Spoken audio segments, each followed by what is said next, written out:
स्वागत है साथियों आपका ISA स्टडी पॉइंट में। मैं हूं अजहर नज़ामी और हम लोग पढ़ रहे थे मॉलिक्यूलर बेसिस ऑफ इनहेरिटेंस। आज ये चौथा लेक्चर है मॉलिक्यूलर बेसिस ऑफ इनहेरिटेंस का। और हम लोग अब तक पढ़ चुके थे DNA और RNA का बेसिक स्ट्रक्चर के बारे में पढ़ चुके थे। ये चौथा लेक्चर है। तो चलिए आज हम लोग देखेंगे इसके कुछ नियम के बारे में कि किस प्रकार से कौन सा नियम लागू होता है DNA और RNA के लिए। आप लोग जैसे मैथ में पढ़ते हैं साथियों कि बहुत सारा लॉ होता है, नियम होता है। फिजिक्स में पढ़ते हैं बहुत सारा नियम और लॉ होता है। उसी प्रकार बायोलॉजी में भी DNA के बारे में कुछ वैज्ञानिकों ने कई सारे नियम और कानून को, लॉ को बनाया। सबसे पहले देखते हैं पहला लॉ जो देखेंगे हम लोग, पहला लॉ देखेंगे चरागाफ लॉ के बारे में। चरागाफ ने क्या कहा? चरागाफ ने DNA के बारे में बताया। चरागाफ रूल, ये पहला वाला।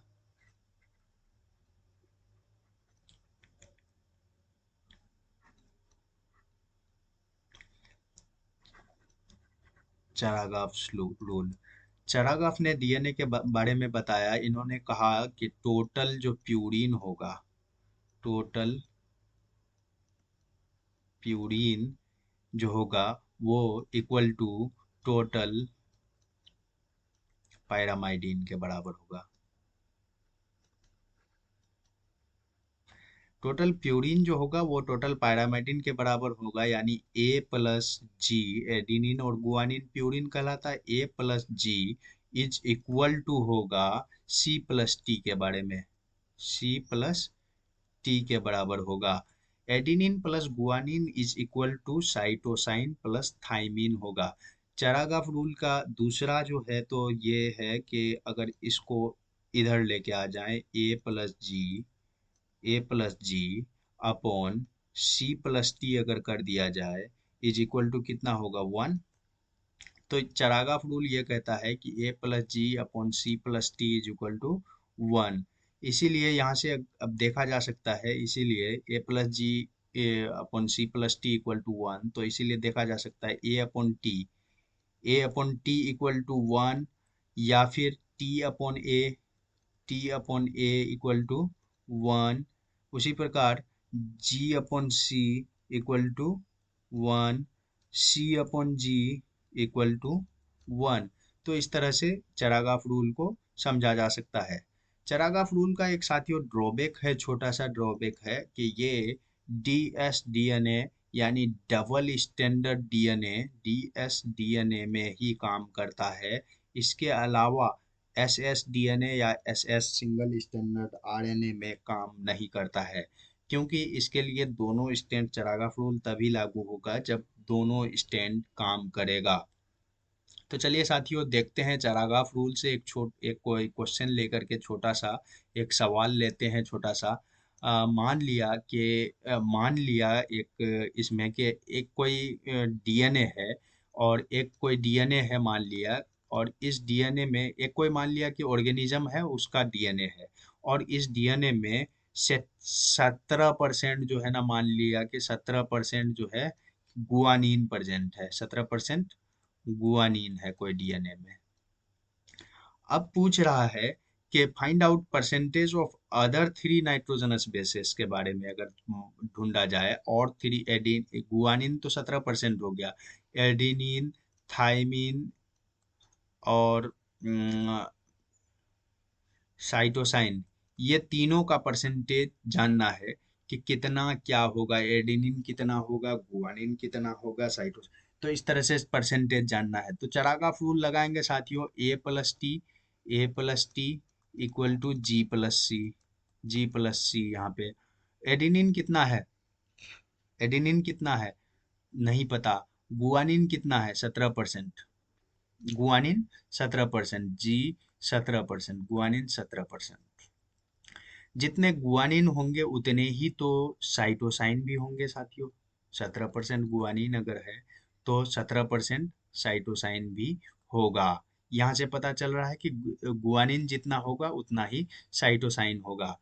यानी G+C, अगर G+C को देख लें, अगर G+C को देख लें तो कितना है ये? 17% और 17%, यानी जी प्लस सी हो गया 34%, 17 दूनी 34%। जी सी कितने हो गए? 34%। जब जी सी 34% हो गए तो ए प्लस टी कितना होगा? जी प्लस सी इक्वल टू कितना हो गया? 34%, तो ए प्लस टी कितना होगा? ए प्लस टी कितना होगा? 66%।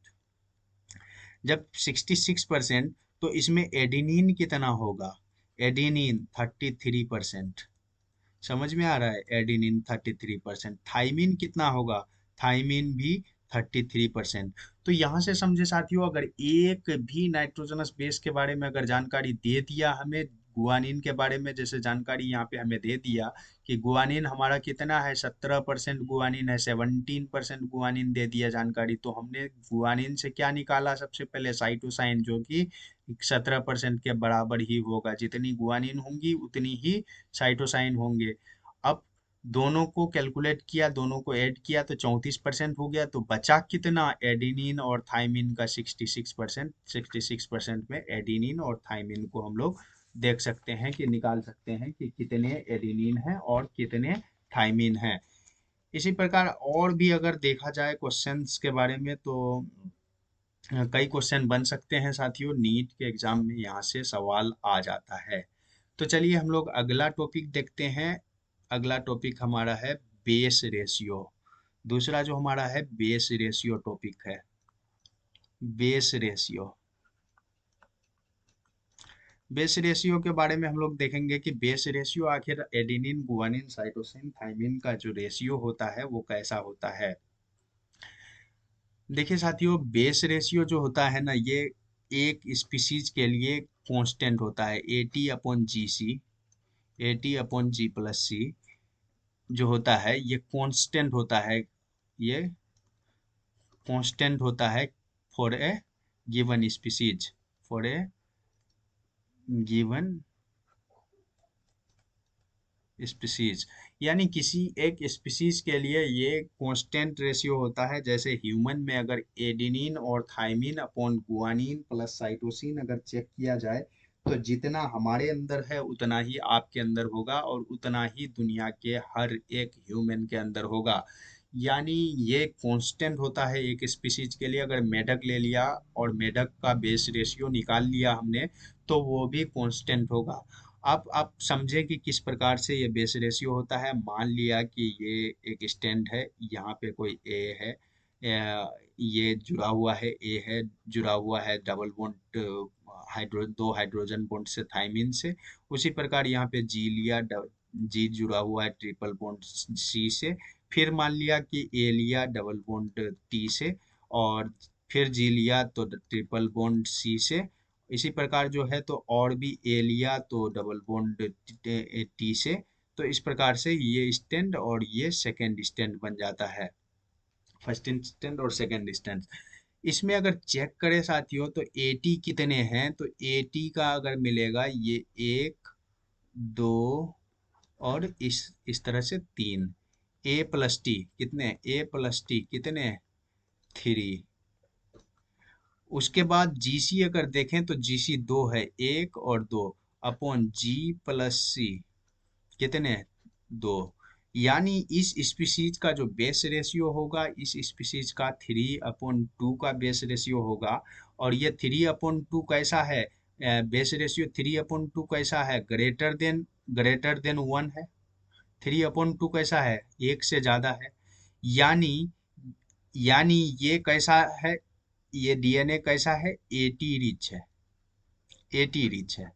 एटी ज्यादा है, इसीलिए तो ये 1 से ज्यादा है। एटी रिच है ये डीएनए। और एटी रिच अगर डीएनए होगा तो वो डीएनए यूकैरियोटिक डीएनए होगा साथियों। दो प्रकार के ऑर्गेनिज्म होते हैं, यूकैरियोटिक और प्रोकैरियोटिक। तो ये कैसा होगा? यूकैरियोटिक डीएनए होगा अगर एटी रिच डीएनए होता है तो। उसी प्रकार अगर देखें, अगर इसको पलट दिया जाए, इस नंबर को पलट दिया जाए, A+T किसी ऑर्गेनिज्म का अगर A+T/G+C अगर निकल आता है 2/3, तो ये <<1 हो जाएगा। ये जीसी रिच हो जाएगा। ये कैसा होगा? जीसी रिच हो जाएगा। ये जीसी रिच हो जाएगा। और ये कैसा डीएनए होगा? प्रोकैरियोटिक डीएनए होगा। प्रोकैरियोटिक डीएनए होगा, ये प्रोकैरियोटिक डीएनए होगा। या फिर ये प्रोकैरियोटिक डीएनए होगा, या फिर ये दो जो दूसरा पॉसिबिलिटी बनता है, ये दूसरा पॉसिबिलिटी माइटोकॉन्ड्रियल डीएनए हो सकता है। माइटोकॉन्ड्रियल डीएनए हो सकता है। या तो ये प्रोकैरियोटिक जी सीरीज डीएनए कैसा होगा, ये प्रोकैरियोटिक होगा, या फिर ये माइटोकॉन्ड्रियल डीएनए हो सकता है। इन दो में से एक होगा। तो ये था साथियों बेस रेशियो। अब हम लोग बेस रेशियो समझ चुके हैं। अब हम लोग डीएनए का डीनेचुरेशन के बारे में समझेंगे कि डीएनए किस प्रकार से डीनेचुरेशन करता है और फिर किस प्रकार से रीनेचुरेशन करता है। हमारा पॉइंट है डीनेचुरेशन, हमारा टॉपिक है denaturation, denaturation and renaturation, renaturation of क्या? DNA, of DNA. ये टॉपिक है हमारा denaturation and renaturation of DNA. देखिए साथियों, कोई भी डीएनए को अगर देखेंगे आप लोग, कहीं भी स्ट्रक्चर देखेंगे तो कुछ इस प्रकार से स्ट्रक्चर दिखेगा डीएनए का। इस प्रकार से दिखेगा स्ट्रक्चर, इस प्रकार से स्ट्रक्चर आपको दिखेगा डीएनए का। जैसे ही ये स्ट्रक्चर दिखता है तो समझ में आता है कि यहाँ पे कोई डीएनए की बात हो रही है या आरएनए की बात हो रही है। अब हमने क्या किया, इस डीएनए को मुझे डीनेचुरेशन करना है, यानी इस डीएनए को खोलना है, इस डीएनए को इस प्रकार से अलग करना है।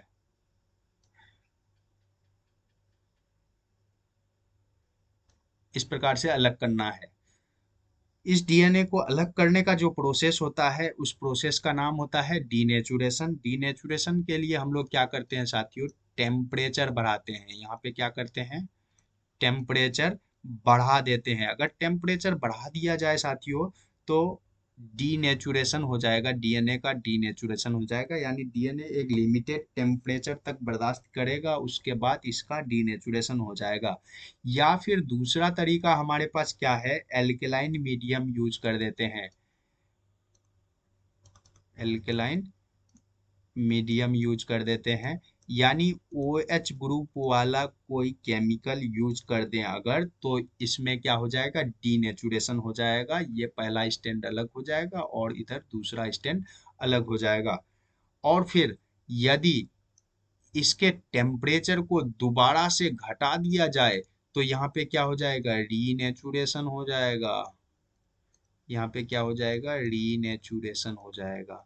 एक तरफ अगर टेम्परेचर बढ़ा दिया साथियों तो डीनेचुरेशन हो जाता है डीएनए का। अगर टेम्परेचर बढ़ा दिया जाए या एल्केलाइन मीडियम ऐड कर दिया जाए तो डीएनए का डीनेचुरेशन हो जाता है। वहीं टेम्परेचर को अगर घटा दिया जाए, टेम्परेचर को अगर घटा दिया जाए तो रीनेचुरेशन हो जाता है, या एल्केलाइन मीडियम को अगर हटा दिया जाए तो रीनेचुरेशन हो जाता है। तो साथियों, कैसा लगा आज का ये हमारा टॉपिक, हमारा वीडियो कैसा लगा? आप कमेंट करके हमें ज़रूर बताएं। साथ ही साथ किसी किस्म का सजेशन हो तो आप कमेंट बॉक्स में ज़रूर दें। साथ ही साथ अपने दोस्तों मित्रों को भी वीडियो शेयर करें ताकि उनके भी पढ़ने में, उनके भी जानकारी में थोड़ा बहुत इजाफा हो जाए। आप अगर हमारे चैनल को अब तक सब्सक्राइब नहीं किया है तो आप ज़रूर सब्सक्राइब कर लें ताकि आपको ऐसा ही वीडियो लगातार मिलते रहे। और हमारी कोशिश है साथियों कि आपको पूरा टॉपिक, पूरा चैप्टर, एक एक चैप्टर आपको बहुत ही अच्छे से क्लियर कराई जाएगी। आप बने रहें, सब्सक्राइब करें, लाइक करें। बहुत शुक्रिया साथियों।